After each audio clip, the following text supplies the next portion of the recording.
Morning, Mr. Arlinghouse. Sorry for my long hiatus. I don't know about you, Mr. Arlinghouse, but I am just getting really tired. I am so ready for the AP Euro exam to be here, and it's been an intense year. And trust me, it's not you, Mr. Arlinghouse.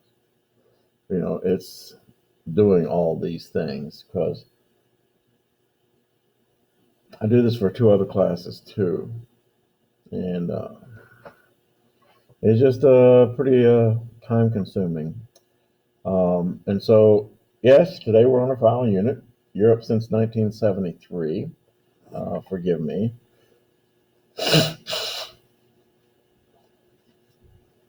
I trust you have the study guide. It's fairly self-explanatory. I don't know if we'll even finish it. But yeah, let's give it the old college try. Yes. So, um, often called the European miracle, changes in Europe that transpired since 1973 have been remarkable on many levels: economic, social, cultural. While the economy of Europe still trailed the superpowers, US and Japan, the distribution of wealth and unprecedented international cooperation, aka also known as the EU, that marked Western Europe was to be found nowhere else on the planet. It really wasn't. I mean, the United States, Canada, and Mexico have a trade agreement between the three, but they don't share currency, and they sure don't allow laborers to move back and forth across their borders. You know that, but in EU countries, you don't even have to have a passport to go from one country to the other, as long as you travel within the EU. Between 1945 and 1973, economic recovery had brought growth to Western Europe that even surpassed the pre-war years as well as the years of imperialism. The growth, however, was not reflected in Eastern Europe because the Soviet Union dominated economies of the region, and they could not keep up economically, and shortages in Eastern Europe were a way of life.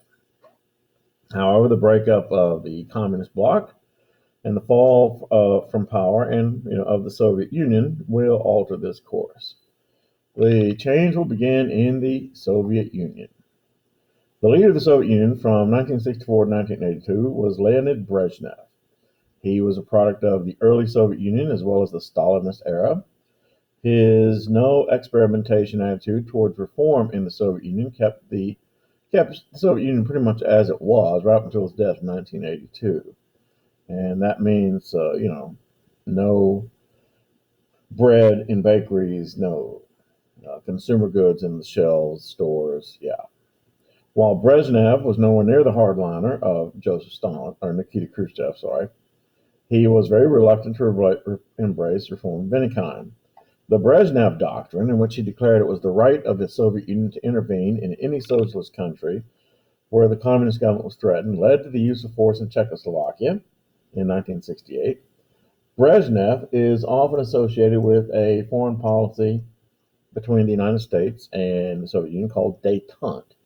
A détente is a French word. It just means peaceful coexistence between the United States and the Soviet Union, as opposed to the Cold War, where they actively tried to thwart each other without actually, it was a warming of relations.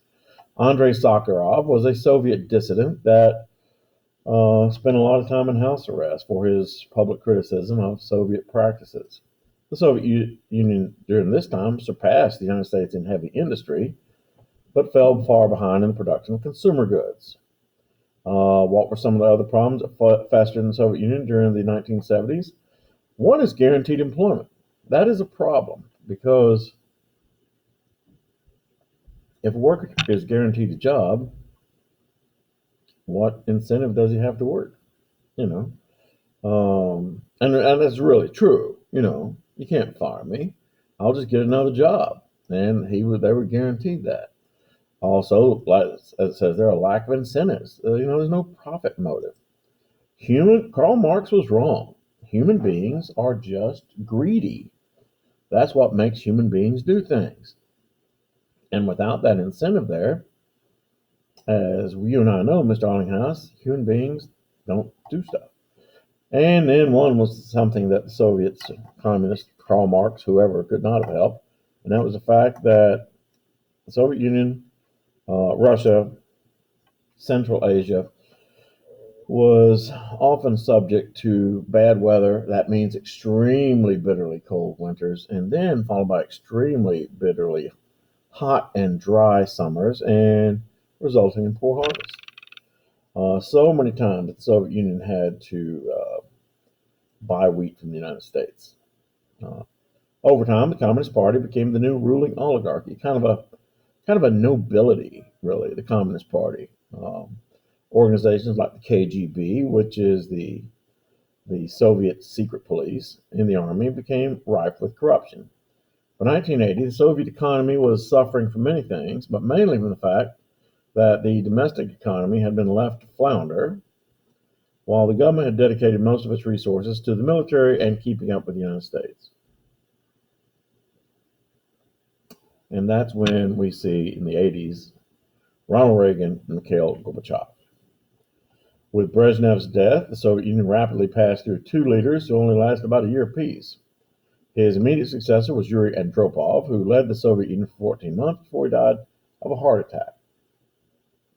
He was replaced by the short-lived Konstantin Chernenko, who ruled from February 1984 to March 1985.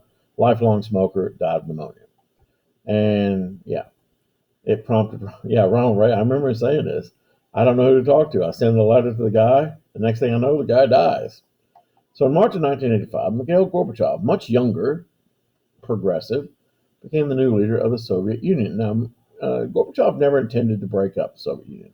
He intended to reform the Soviet Union. Problem was, though, it was like, trying to stop an avalanche once it got started.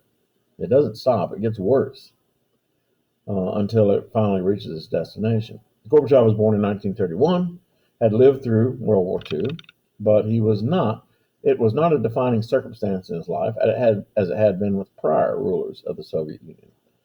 He was from a reform-minded group in the Politburo, the Communist legislature, and the Communist Party. Gorbachev's reforms centered primarily around two areas, glasnost and perestroika. Pardon me.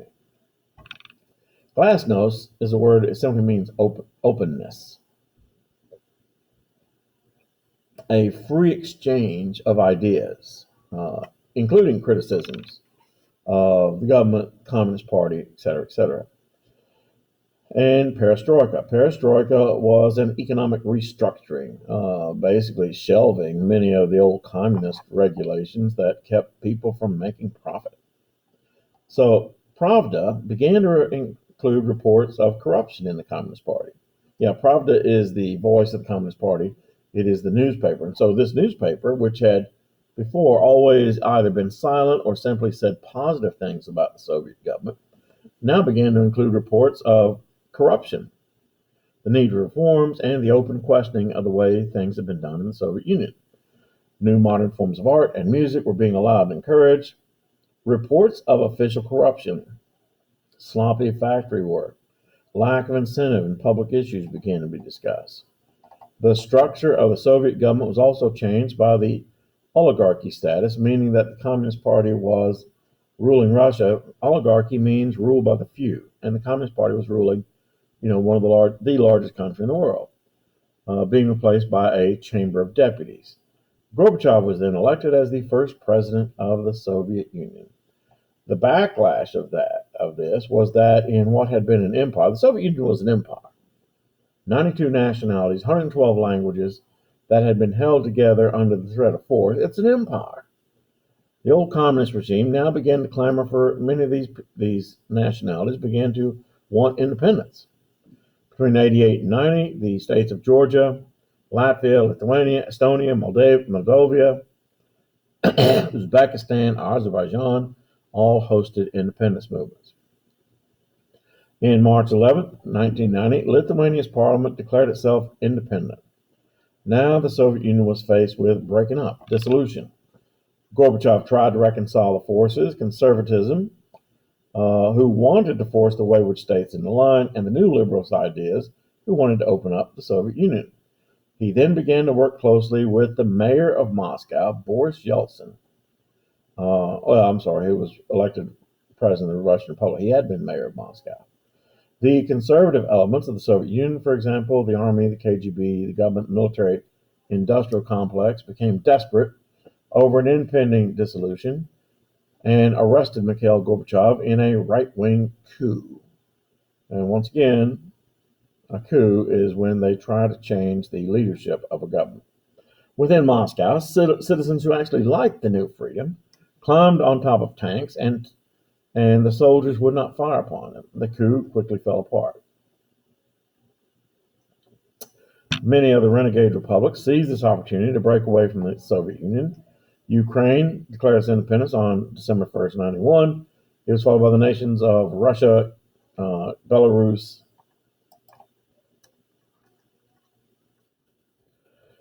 declaring that the Soviet Union ceased to exist. It would be replaced by the CIS, Commonwealth of Independent States. Gorbachev resigned, and yes, he did a Super Bowl Pizza Hut commercial, Mr. Onghouse, perhaps you remember, and passed on his powers to Boris Yeltsin as commander-in-chief. And look what it says. Janis Joplin. Freedom's just another word for nothing left to lose. And the new Russian freedom brought with it tons of problems. Unemployment and homelessness. Yeah. You know, so many people come to the United States thinking, I'll get to the United States and everything will just be gravy. No, the wonderful thing about the United States is that you can succeed. The terrible thing about the United States is that you can fail. And failing is, all you have to do is go to Seattle and many of the cities and see homeless populations. And for Russia, this was new. Unemployment, homelessness, and one of the worst organized crime syndicates in the world, who, think of it, a Russian mob that during the days of the KGB and Joseph Stalin and Brezhnev and Khrushchev, they had been able to hold their own. Now, those very tough bodies like KGB were gone, and the mob had open season, and our own police suffered because the Russian mob began coming to the United States. Street crime became commonplace. Mr. Arlinghouse, I'm sure you know our assistant principal here, Mr. Dusing. Mr. Dusing's older brother, he went to college. Went to college, minored in Russian, majored in business with the idea that he was going to go to the newly opened Russia and go into business and, make his fortune. He came back after a year or so because he got tired of being mugged. You see, street crime became commonplace. I'm sorry. The street criminals could easily recognize the young man as a foreigner, an American, and he got to where he carried two wallets, a fake wallet that had a few rubles in it, and then his real wallet that he hid in a more secure place. And it was just he came back. Street crime became commonplace. It was during this time that the Chechen Republic tried to break away from the Russian Republic. Yeltsin dealt harshly with the Chechens, and the Chechens, it was a violent revolution. With the new openness, both Yeltsin and Gorbachev came under heavy criticism by the old conservative order. They felt Russia should once again take a place of dominance in world affairs. Even with all these problems, and despite failing heart, Yeltsin was reelected. At the end of 1999, Yeltsin resigned and was replaced by the former KGB head Vladimir Putin. And see, look, we're caught up. Yeah, Putin, interesting man. Putin promised to restore order in Chechnya and make Russia a world player again. The capital city of Grozny was a battleground in Chechnya. The Russian economy was still heavily dependent upon natural gas and oil. And the problem with that is that oil and gas prices tend to fluctuate. 40% of the Russian population remained mired in poverty. That's huge. In 2014, the new Putin regime, within days of hosting the Winter Olympics in Sochi, seized the Crimean Peninsula away from the Ukraine. The so-called vote annexation of the Crimea was a result of Putin's claim that the Crimean Peninsula was Russian territory by virtue of the number of ethnic Russians who lived there. Mr. Arlinghouse, I don't know, but can you remember the last person who made that statement? I think his first name was Adolf. Yes. This was followed with a massing of soldiers on the Ukrainian ethnic border. And to this very day, Mr. Arlinghouse, you know that there is a civil war in the eastern fringes of Ukraine, and the insurgents against the government of Ukraine, a lot of them are backed by our good friend Putin. Former states of the Soviet bloc of nations each took their own paths after the breakup of the Soviet Union. Poland had went through, before under communism, several Soviet puppet rulers. Gomulka, Poland achieved stability economically. Edward Garrick began to answer economic problems by borrowing money from the West. To pay the debt, he mandated a rise in food prices. That caused resistance from the workers, especially from the likes of one Lech Walesa, an electrician who worked in the Gdansk shipyard and who formed a labor union known as Solidarity in December 1981. Using the Catholic churches as a base of resistance in the most Catholic country in Europe. Actually, I think, and I do, today I think that Poland is more Catholic than either Ireland or Italy. The Solidarity movement captured 10 million of Poland's 30 million people. Lech Walesa was imprisoned for about a year for his anti-government activities, and General Wojciech Jaruzelski imposed martial law. Gorbachev, however, let Jaruzelski know that the Soviet Union would no longer support the Poles with either economic or military aid in handling this crisis. Walesa was released from prison and then elected twice to the presidency of the new Polish Republic. Alexander Kwasniewski defeated Walesa for re-election and led Poland into the 21st century. Hungary. As recently as 1968, Hungary had seen Russian tanks restore so-called order in its streets. Pardon me. The leader of Hungary, János Kadar, emboldened by occurrences in Russia, embarked on an increasingly liberal program. He legalized many forms of capitalism. He called it communism with a capitalist facelift. He lost re-election in 1980. The Communist Party lost in 1990 to the Democratic Forum Party. Hungary's economy has grown to a healthy pace and it really is. It's a nice, cheaper destination for that European vacation. Poland is cheaper, but Hungary's not bad.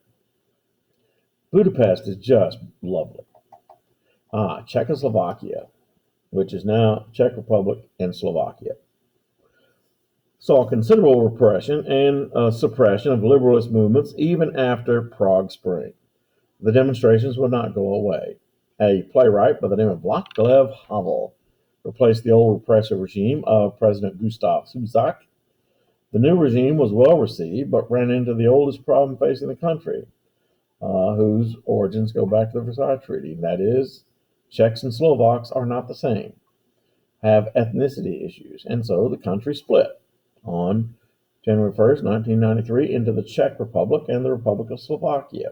The Czech Republic became one of the more prosperous in Eastern Europe. A lot of that's because of tourism. I mean, here's something interesting, Mr. Arlinghouse, if you're ever thinking about it.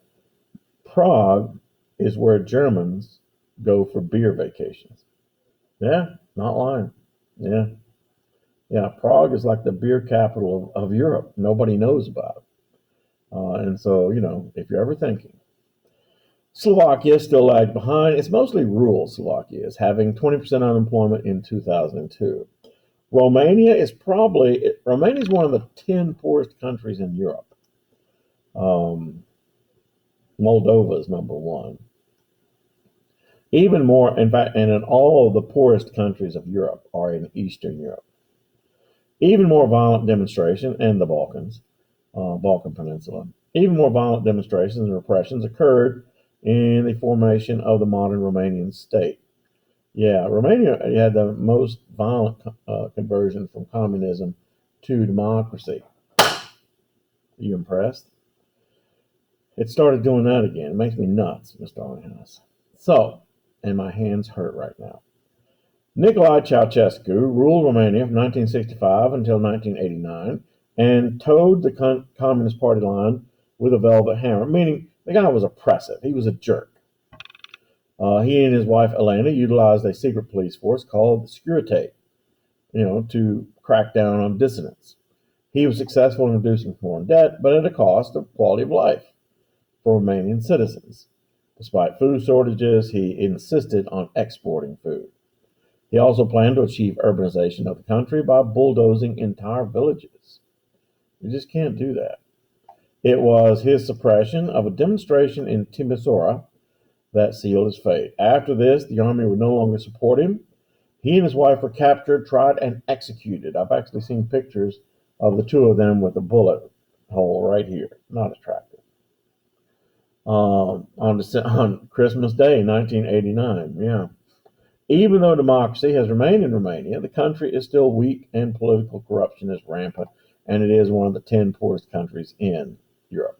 Here's another one of the 10, Bulgaria. This country held the Communist Party line for most of the post-World War II era. In 1954, Todor Zhivkov assumed power of the country as leader of the Communist Party and would hold that position until 1989. That year, anti-government demonstrations took place in the capital city of Sofia, which resulted in the removal of Zhivkov from office. A coalition government by the United Democratic Front took control of the government. However, the Socialist Party, communists, remained a force to be reckoned with. The country has made gradual moves toward a capitalist economy, and yet still remains one of the poorest countries in Europe. Germany. The reunification of Germany in 1989 rivaled the breakup of the Soviet Union as the biggest story of the last 20 years of the 20th century.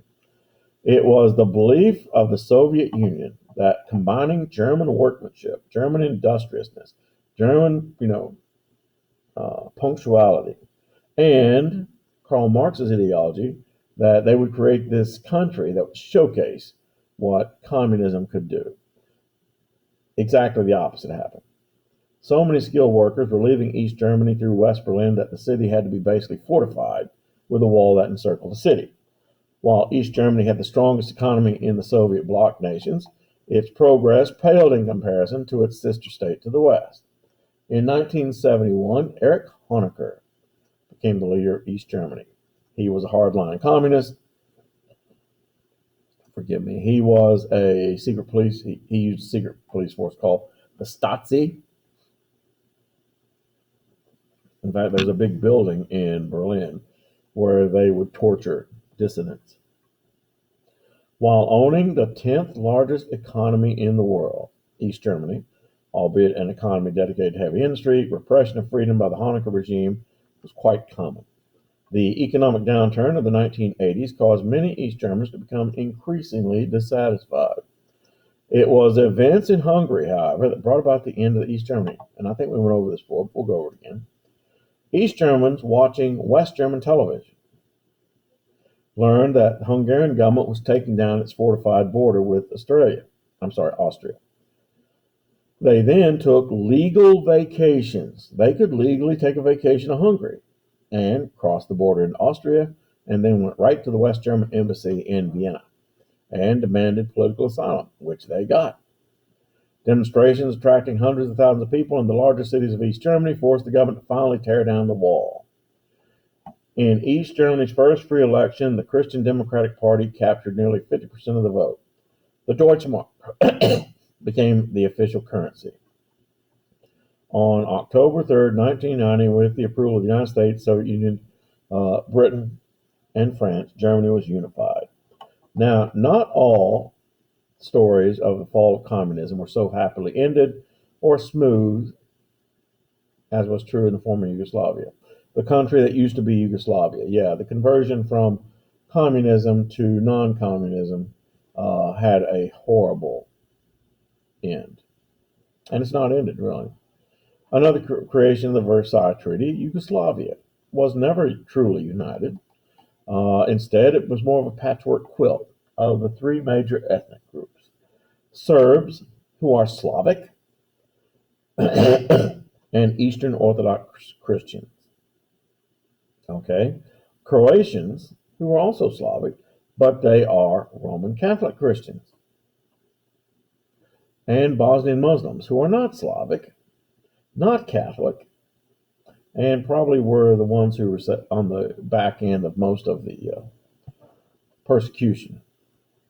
During World War II, Yugoslavia was ruled by the iron fist of Marshal Broz Tito, who, while an ardent communist, was not a Soviet puppet. Tito died in 1980, and even though the city of Sarajevo hosted the Winter Olympics in 1982, it was not long before things started coming apart. The republics of Slovenia, Croatia, Bosnia-Herzegovina, and Macedonia demanded autonomy. The leader of the Serbian Communist Party, Slobodan Milosevic, wanted to control all regions that held Serb minorities, which included those aforementioned regions. What resulted then was a bloody civil war with atrocities and even genocide. I mean, they tried to wipe the Bosnian Muslims from the face of the earth. And the things they did were horrible, not just killing all males, but rounding up the females and having Serb soldiers impregnate them to destroy the gene pool. You know, Milosevic specifically targeted Bosnian Muslims, sending them to internment camps, abusing women, murdering the men.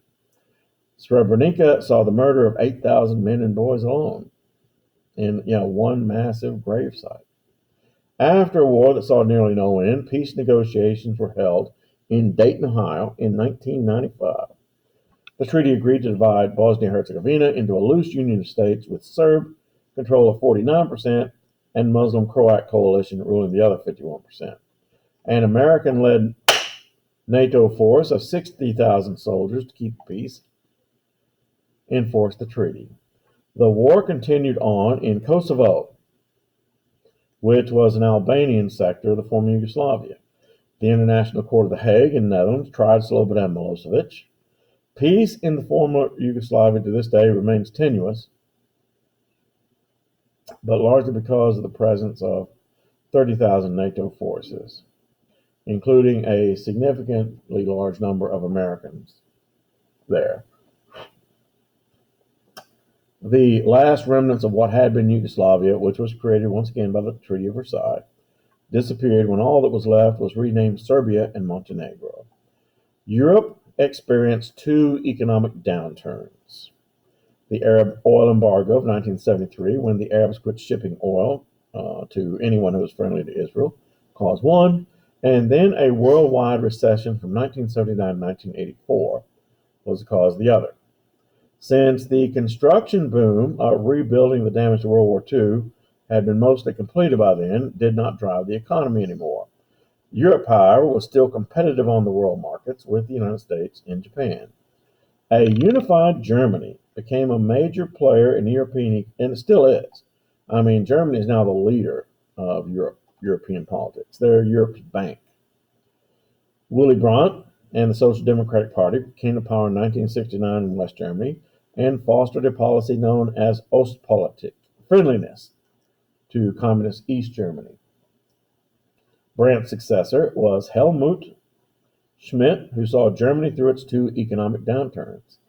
He was able to eliminate a budget deficit of 10 billion Deutschmarks. Schmidt was then defeated by a coalition led by Helmut Kohl. It was Kohl who led Germany through the reunification process. The reunification of Germany, while popular, brought a plethora of issues. There was tremendous need for new capital to rebuild much of the infrastructure of the former East Germany. Taxes had to be raised, and that was not popular to basically rebuild East Germany. High levels of unemployment resulting from bringing real capitalism to a socialist country where, everybody in East Germany was guaranteed a job, and now that was all done away with, and the only kind of businesses that existed were businesses that made money, and so a lot of people lost their jobs, and yeah. Gerhard Schroeder won election in 2001. Angela Merkel, my hero. She really is, Mr. Allinghouse. Angela Merkel is now the Prime Minister of Germany, and it remains one of the most politically and economically stable countries in all of Europe. The bastion of pro-Western ideology and policy remains Great Britain. I think Germany's taken that over recently. Between 1964 and 1979, the Conservative and Labour parties alternated control of the Parliament and the government. The troubles of Northern Ireland simply would not go away as violence rocked that part of the UK. The IRA continued acts of terrorism that caused the British to take precautionary measures to this day. You say that word, trash can, what does that have to do with anything? Well, Mr. Allinghouse, when I was in Manchester back in 2013, we did a lot of walking around the streets of Manchester back when I could walk. And I noticed there were no trash cans. And people would go into the store, buy something, a sandwich or something, or a drink, and after they finished, just toss it on the ground. Now, when we go out in the early morning, there would be these giant street sweepers that would sweep up all this garbage. And I finally said, but they couldn't get everywhere, and the trash would collect. And I was like, why are there no trash cans? And my friends who were hosting it said the reason was during the Troubles that public trash cans were a favorite place for the IRA to take an innocent-looking bag of garbage, stuff it into that metal garbage can, walk away, and it's a natural bomb. Happened several times. The IRA has faded in the background now, however. British industry continues to be less and less competitive. Then, 1979, Margaret Thatcher, the Iron Lady, became the new Prime Minister of Britain. She's important, Mr. Allinghouse, because she is the first female Prime Minister of Great Britain. Thatcher, a conservative, though, promised lower taxes. She was like a Reagan clone. Limit social welfare, the social welfare state. Reduce government bureaucracy. Restrict labor unions and end inflation. This was called Thatcherism and was not easy on many of the British who had become quite used to the welfare state. Just as in the United States, the old industrial areas of England suffered massive unemployment. Cutbacks in public funding and education also had severe consequences. However, the United States and Britain entered a strong period of friendship under Reagan and Thatcher, who seemed to have a mutual admiration society going on that had not been equal since World War II. Thatcher echoed Ronald Reagan's hardline against the Soviet Union. When Argentina tried to reclaim the Falkland Islands, which are, if you look on your map, Mr. Allinghouse, the Falkland Islands are just to the east of the South American continent, towards the southern tip.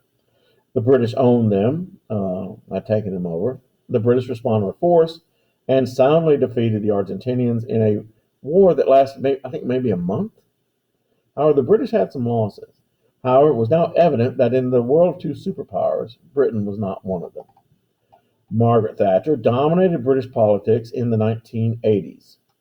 However, in 1990, the Thatcher government tried to replace property taxes with a flat tax rate payable by every adult, and that didn't go over well. That was seen as a tool of the rich to rule over the poor, and I agree.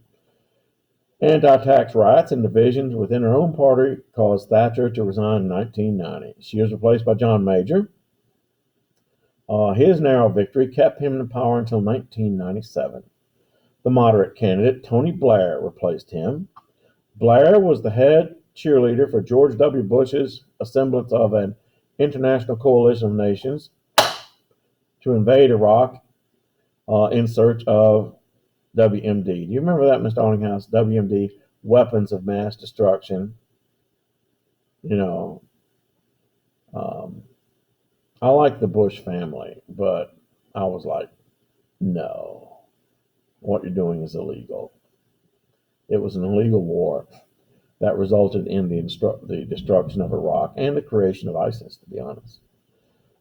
The cost of the Iraq-Afghanistan war cost Blair a lot of popularity, and Gordon Brown replaced him.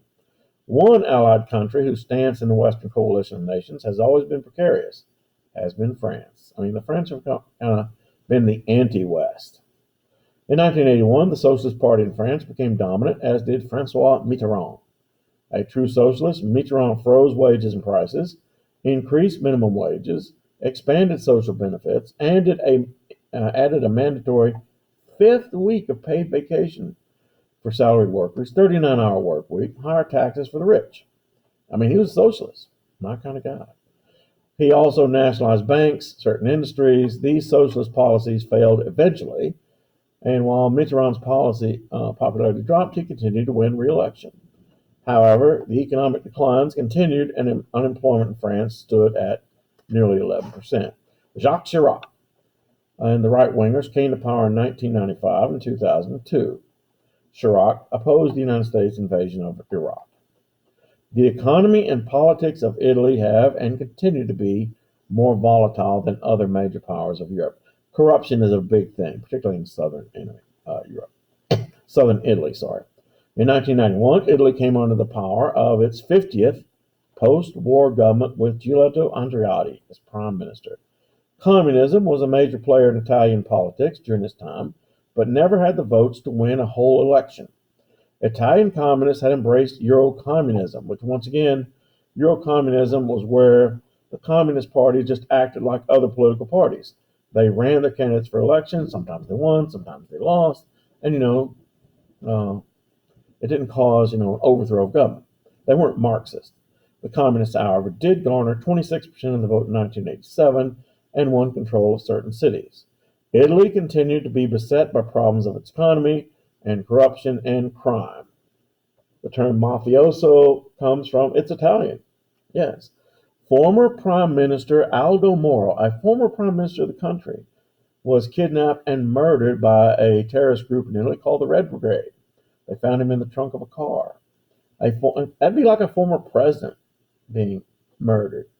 The 1980s saw enormous economic growth in Italy. However, old problems remain. Corruption persists as multiple politicians were arrested for abuse of power. Italy has averaged a new prime minister per year since 1989 and continues to have economic and political problems. One of those problems currently is the debt, as Italy has threatened to default on its debt in the World Bank. Well, so is Greece. And finally, the EU. And I've got this somewhere, that no one since the days of the Roman Empire, the unification of Europe, was accomplished by an organization called the European Union. And I'm going to end here, Mr. Allinghouse, and I'm going to find the rest of this study. Got to have it somewhere. But yeah, look at that.